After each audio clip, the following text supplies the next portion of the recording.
Hi, my name is Lorraine Watry and welcome to my studio. I am a watercolor artist and I've worked with watercolor for 26 years now, and I thought I would start a new series of videos where I go over different tips, tricks, and techniques for working with watercolor. And hopefully these short videos will help you in your journey, and if you have a question or a technique that you would like to see, please comment below and I will try to accommodate that in a future video. Today's video is going to be a continuation of the last video in this, I believe it'll be a three-part series, but it might be four. And I am doing a scene where I have a landscape with a sky and some water and the reflections of some aspen trees and some evergreens, and then a little bit of some grassy land in between. And last week's video went over how I would paint on some masking fluid and then the sky and the reflection of the sky in the water. And I will link that video below or up in the right corner so that you can go and find that video if you haven't seen it. And now I'm going to start adding in some of the yellow. So the next color for me is the yellow because it's a lighter color, a lighter value, and I want to make sure that up in the trees in through here that it goes on as a vibrant color.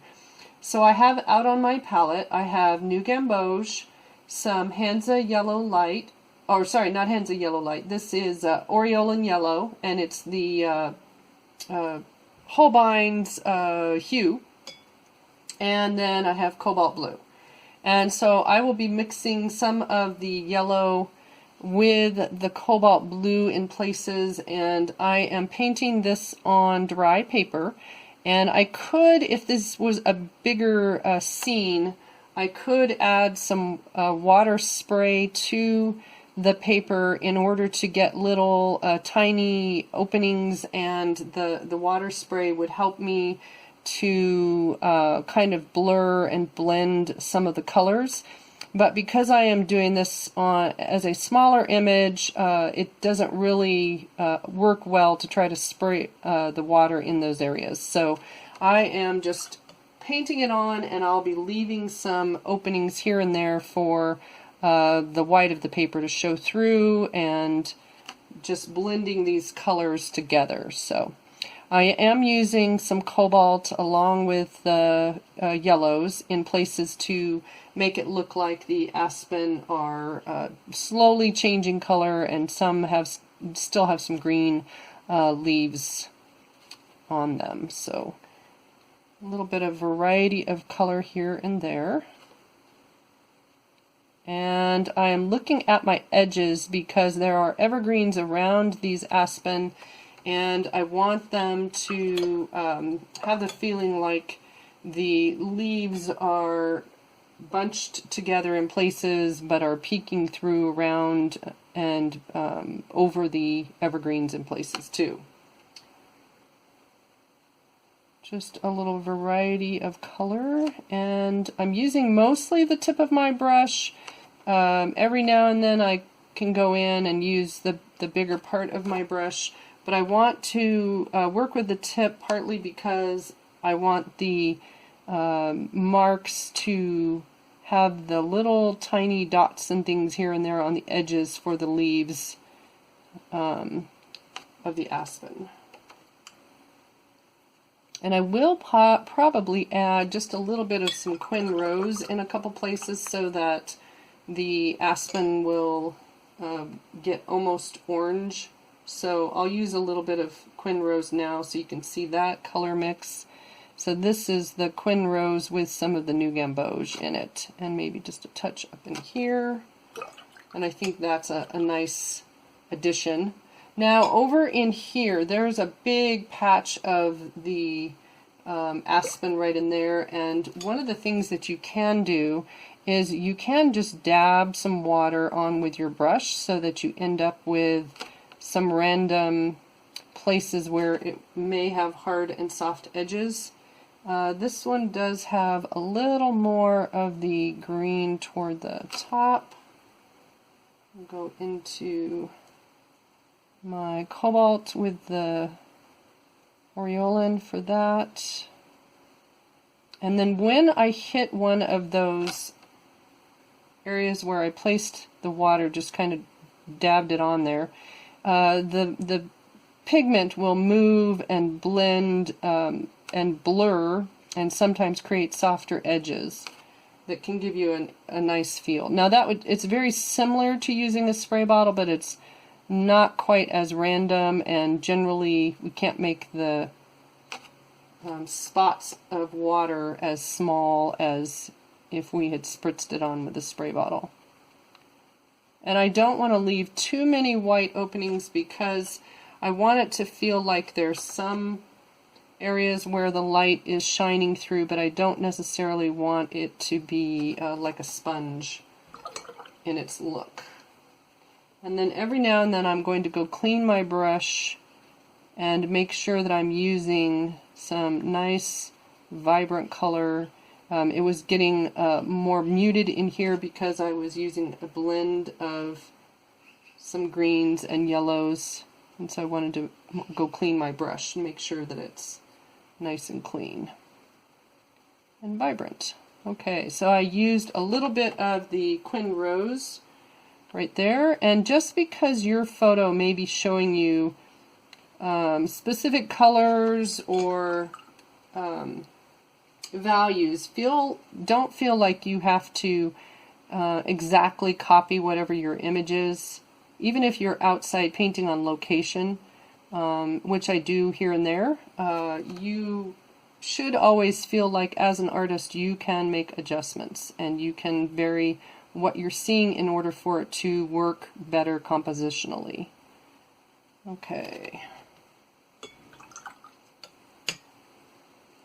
Now you could, if you wanted to, if you didn't want to do all the little marks that I am doing, you could just paint these on, the Aspen on, as bigger swathes or swaths of color, and just this happens to be the method that I like and the variety of the mark that I like, but you might want to do it in a different manner. So don't feel like this is the only way to apply paint to create trees like this. And I do want a few marks here and there that are lighter, where the evergreen will have some aspen sort of peeking around. Okay, and going back to my warmer yellow for the tree that's right in here.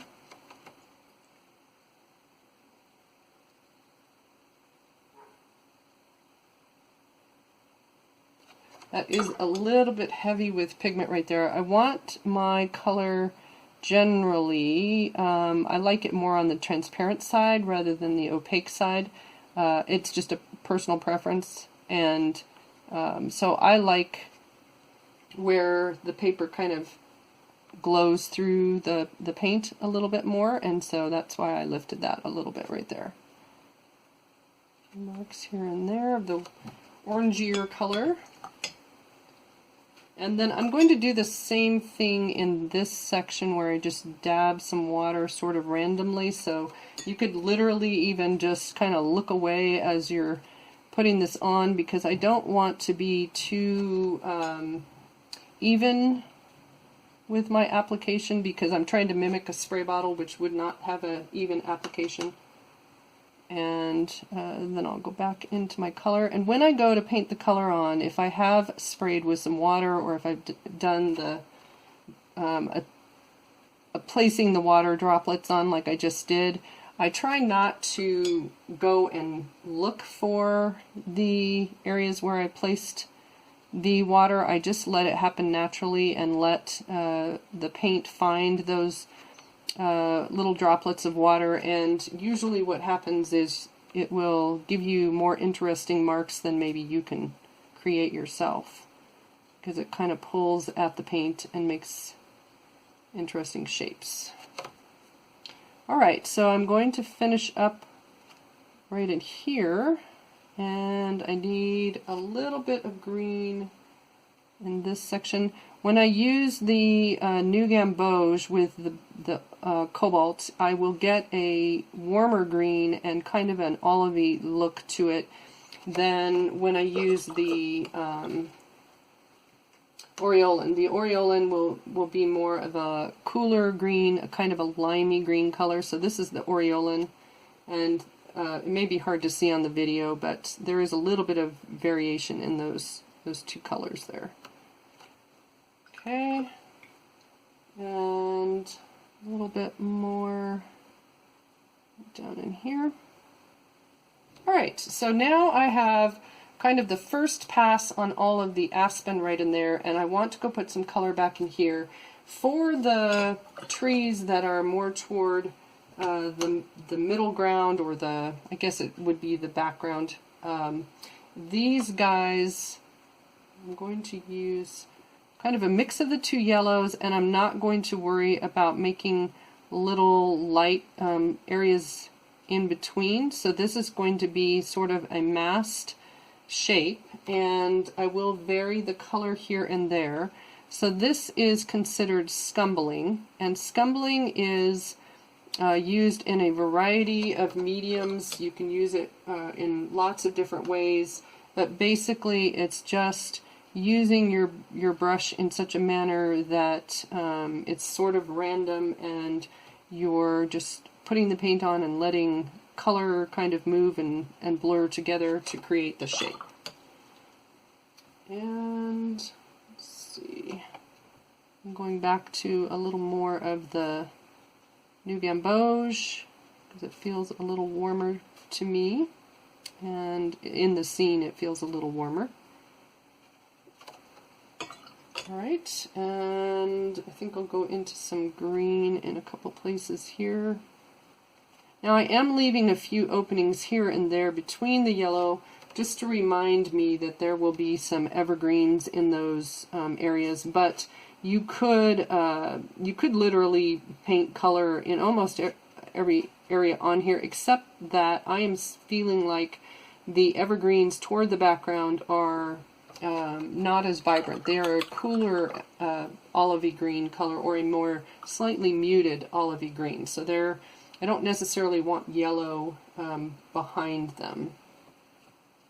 And put a little more in here, and then I think I'm done.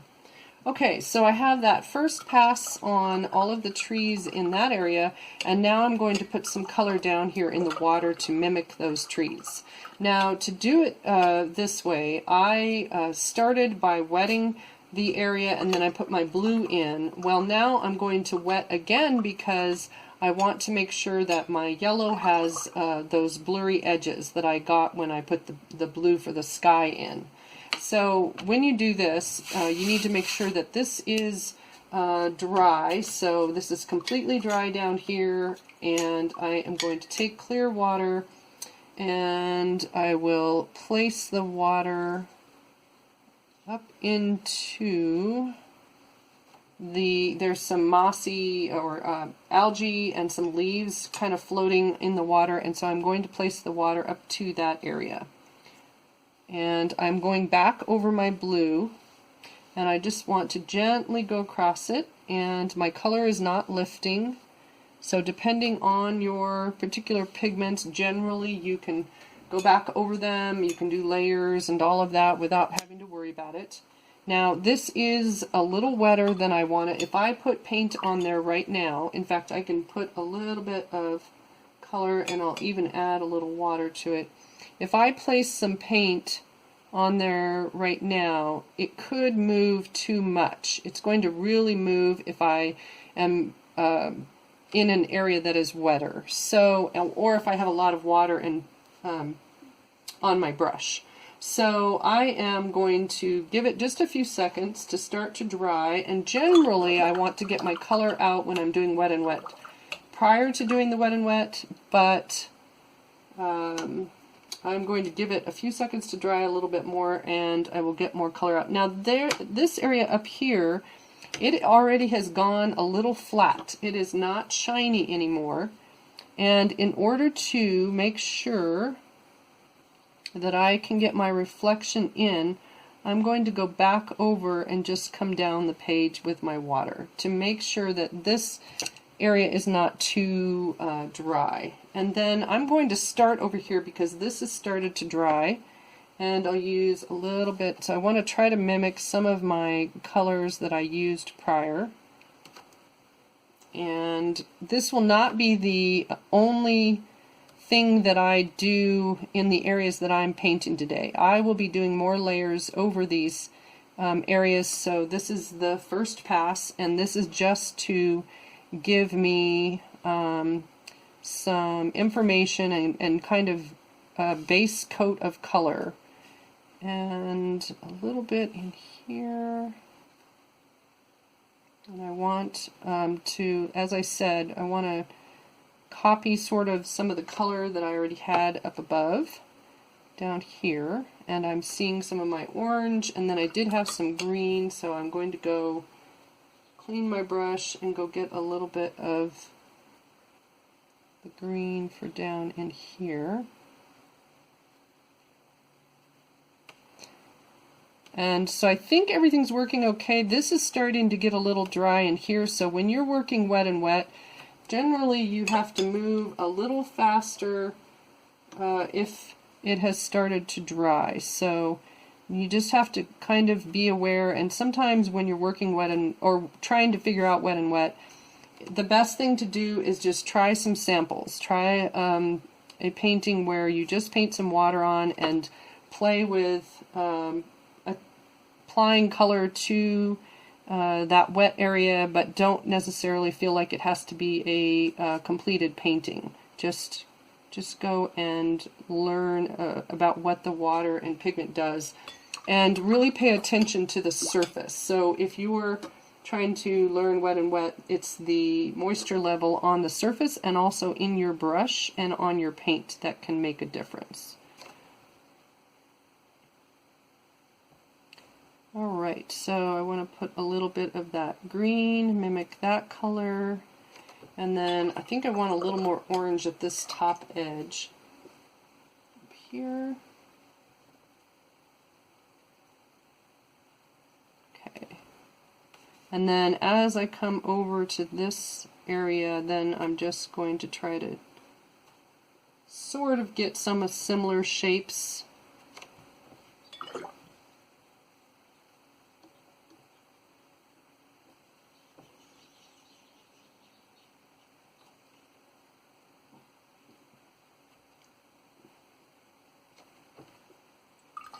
And right now this is actually a little more vibrant than what I have up here. I got more pigment on down here, but this is actually going to go a little more muted later because I'm going to put I'm going to put a wash of probably a very thin purple over the top of some of the color in the water, so that it will become a little more muted and feel like it's part of the water surface. Okay.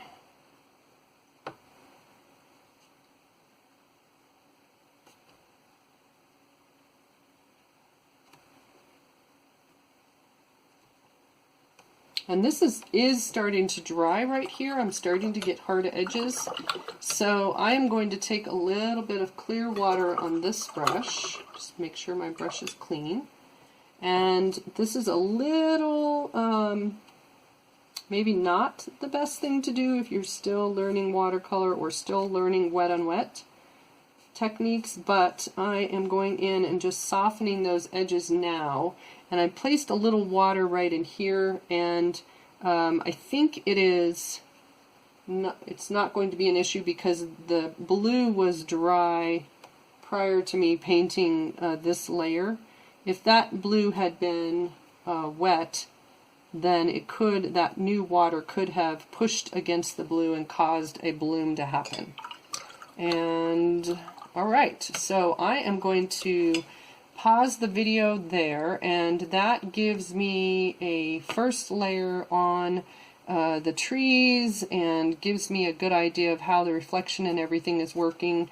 I think because of the length that I'm trying to do these videos, I might break it up into 4 weeks so that I can show you the finish of the painting and the different steps. And so I will see you next time. And if you have a tip or trick or technique that you would like to see and would like me to add to a list, and it doesn't have to be a whole painting, it could just be a portion of something, please comment below and I will add it to the list if it is something that I can assist you with. So I will see you next time. Thanks. Bye.